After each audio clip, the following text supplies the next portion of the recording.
Hello guys, आपका मेरे channel smart study में स्वागत है। आज हम क्लास 9th का 2024-25 का जो सैंपल पेपर है उसको सॉल्व करने वाले हैं। तो आइए स्टार्ट करते हैं। मेरे चैनल पर आपको सभी सब्जेक्ट के सैंपल पेपर मिल जाएंगे। अब यहाँ पे जो दिक्कत है सैंपल पेपर में वो ये है कि आपको यहाँ पर इंग्लिश मीडियम में तो सैंपल पेपर दिया है, लेकिन हिंदी मीडियम में सैंपल पेपर नहीं दिया।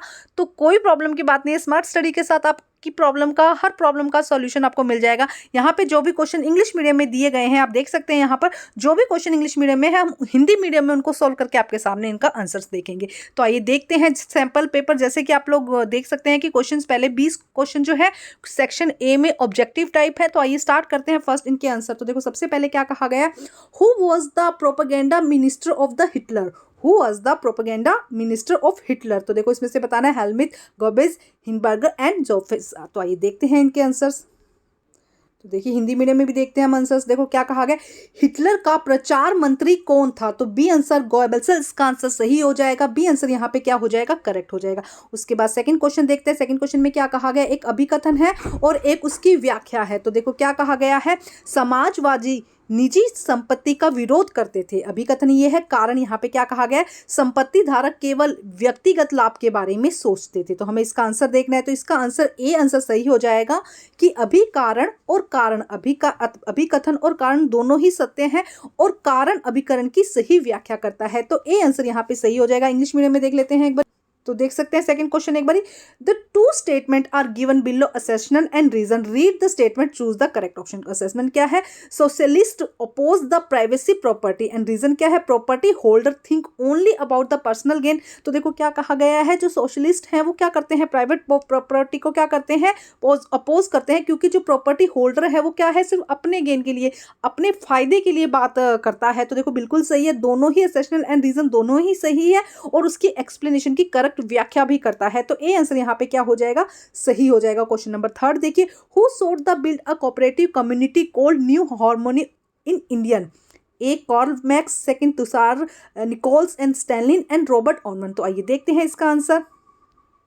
थर्ड क्वेश्चन देखिए, इंडियाना यूएसए में न्यू हार्मनी नामक सहकारी समुदाय बनाने की मांग किसने की थी। तो रॉबर्ट ओवन। डी आंसर यहाँ पे सही हो जाएगा। रॉबर्ट ओवन ने क्या कहा था, इसके बारे में बताया था। नेक्स्ट देखते हैं, इसकी मांग की थी। इनफैक्ट क्वेश्चन नंबर 4 में देखिए क्या कहा गया है, नीचे दिए गए विकल्प की सहायता से रिक्त स्थान भरिए। जार निकोलस डैश 1914 में रूस और उनके पूरे साम्राज्य का शासक बना। तो कौन था, जार निकोलस सेकंड। देखो यहाँ पे क्वेश्चन एक बार इंग्लिश मीडियम में भी देखते हैं। तो देखिए क्या कहा गया है, यहाँ पे फिलिंग द ब्लैंक्स करना है। Was the ruler of Russian and entire empire in 1940। तो tsar Nicholas second. B answer यहाँ पे क्या हो जाएगा, करेक्ट हो जाएगा। जब फिलिंग द ब्लैंक्स में वहां पे वो आंसर आ गया था, तो जार निकोलस यहाँ पे क्या हो जाएगा, सेकंड जो है रशिया और उसके एंटायर एम्पायर इन 1914। नेक्स्ट देखते हैं क्वेश्चन नंबर 5। क्वेश्चन नंबर 5 में क्या कहा गया, identify the river on the basis of the following information and choose the correct option. ऐसी रिवर की बतानी है आपको जिसकी लेंथ क्या हो, 2900 किलोमीटर हो, ओरिजिन का हो मानसून लेक, एंड ट्रिब्यूटरी कौन सी हो, जकास, नुब्रा एंड शोयोक। तो देखो कौन सी है, सतलुज, सिंधु, गंगा एंड ब्रह्मपुत्र। तो देखते हैं इसका आंसर।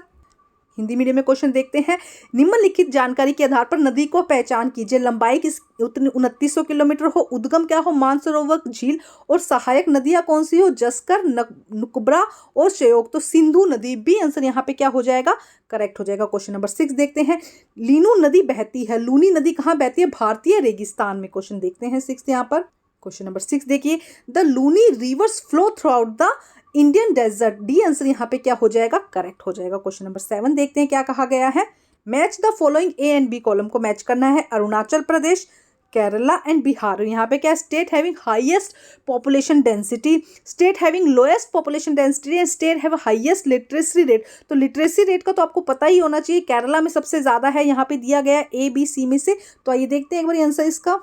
तो यहाँ पर एक बार देखते हैं कि अरुणाचल प्रदेश क्या होगा, state lowest population density, Kerala क्या हो जाएगा, state heavy highest literacy rate, और बिहार क्या हो जाएगा, हाईएस्ट पॉपुलेशन। बिहार में क्या है, हाईएस्ट पॉपुलेशन है, अरुणाचल प्रदेश में लोएस्ट पॉपुलेशन है, और केरला क्या है, हाईएस्ट लिटरेसी रेट है। तो देखते हैं यहाँ पे आंसर हमारा क्या हो जाएगा, बी आंसर हमारा यहाँ पे करेक्ट हो जाएगा। ठीक है, उसके बाद नेक्स्ट देखते हैं हम, एक सेकेंड, देखो क्या कहा जा रहा है यहाँ पर, डी आंसर हमारा यहाँ पे क्या हो जाएगा, करेक्ट हो जाएगा कि अरुणाचल प्रदेश के अंदर क्या है, लोएस्ट पॉपुलेशन है, सबसे कम जनसंख्या है।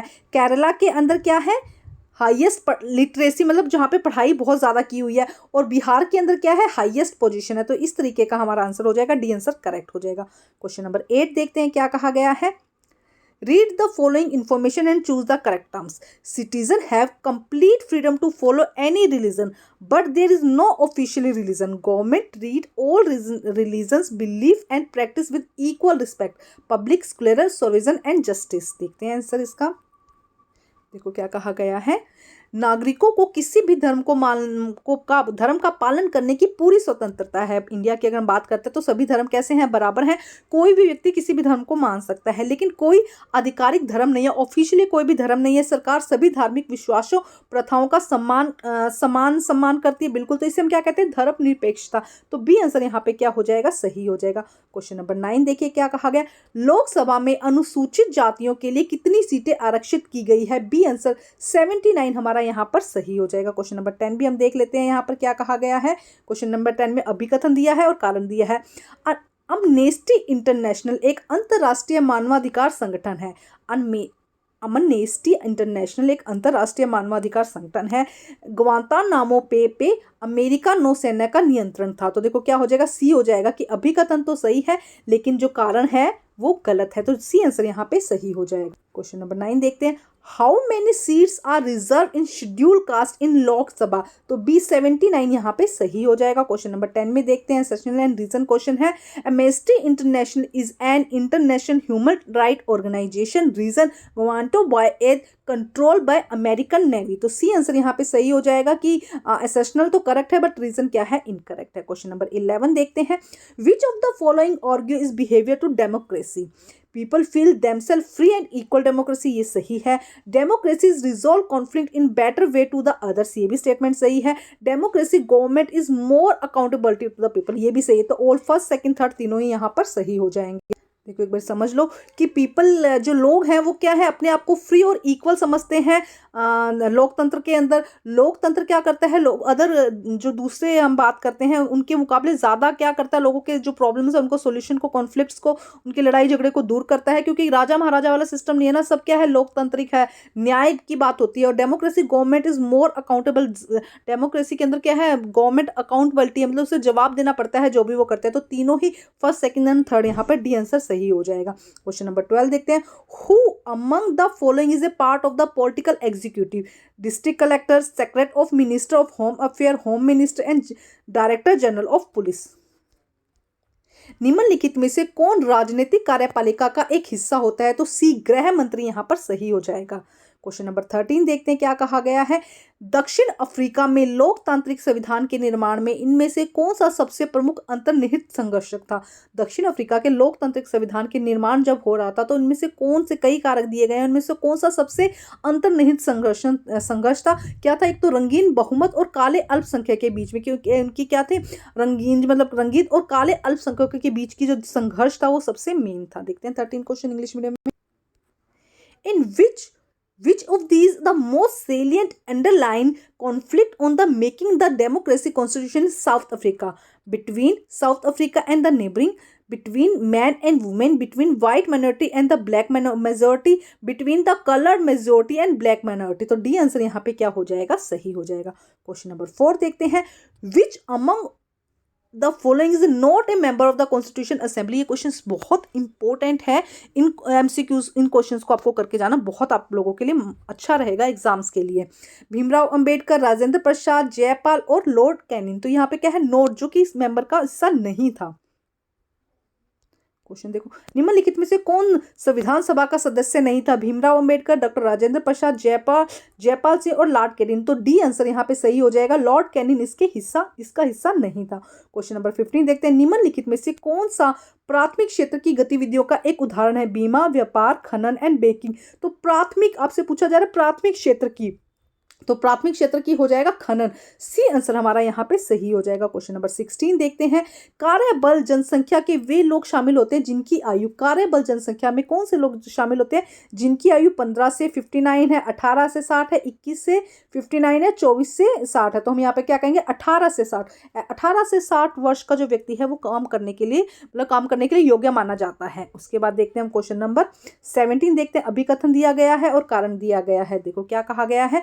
भारत में गरीबी रेखा से ऊपर किए गए स्वीकृत कैलोरी की आवश्यकता ग्रामीण क्षेत्रों में प्रति व्यक्ति प्रतिदिन 2400 कैलोरी है, जबकि शहरों में 2100 कैलोरी प्रति व्यक्ति की गणना है। देखो क्या कह रहे हैं कि गरीबी रेखा से ऊपर स्वीकृत कैलोरी की आवश्यकता 2400 कैलोरी है, जबकि शहरों में 2100। क्योंकि वहाँ पे कैलोरी ज़्यादा क्यों की गई है, क्योंकि वहाँ पे शारीरिक काम ज़्यादा होते हैं। तो क्या कहा गया है, ग्रामीण क्षेत्रों में रहने वाले लोग अधिक शारीरिक कार्य करते हैं। तो देखो इसका आंसर क्या हो जाएगा, हम यहाँ पर देखते हैं, एक सेकंड, देखो यही इसका आंसर हो जाएगा कि अभिकथन और कारण दोनों ही सत्य है और वो उसकी सही व्याख्या करता है। इंग्लिश मीडियम में देखते हैं एक बार क्वेश्चन नंबर 15। देखो, which of the following example of the primary sector activity, C mining यहाँ पे सही कर आंसर हो जाएगा। Question number 16, the work force population include those people whose age is 15 to 60, 15 से 60 के बीच में जो लोग आते हैं उनकी एज क्या है, वर्क फोर्स है।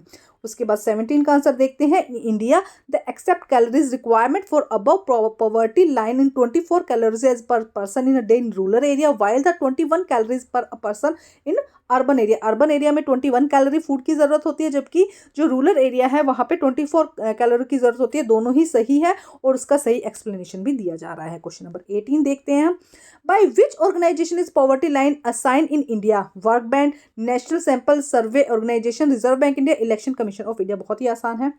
क्वेश्चन नंबर 18, भारत में गरीबी रेखा का आंकलन किस संगठन के द्वारा किया जाता है, विश्व बैंक, राष्ट्रीय नमूना सर्वेक्षण आयोग, भारतीय रिजर्व बैंक या चुनाव आयोग। तो क्या आ जाएगा, राष्ट्रीय नमूना सर्वेक्षण संगठन। बी आंसर यहाँ पे क्या हो जाएगा, करेक्ट हो जाएगा। तो आपको मेरे चैनल पे सभी सब्जेक्ट के अगर सैंपल पेपर चाहिए, क्योंकि सिर्फ इंग्लिश मीडियम में आए हैं 9th क्लास के, उनको हिंदी में कन्वर्ट करना है। अगर आप मुझे चाहते हैं ऐसा, तो मैं आपको उसका मुझे कमेंट ज़रूर कर दिएगा, ज़्यादा से ज़्यादा कमेंट करिएगा, क्योंकि बहुत मेहनत लगती है हिंदी और इंग्लिश मीडियम में दोनों में साथ में देना।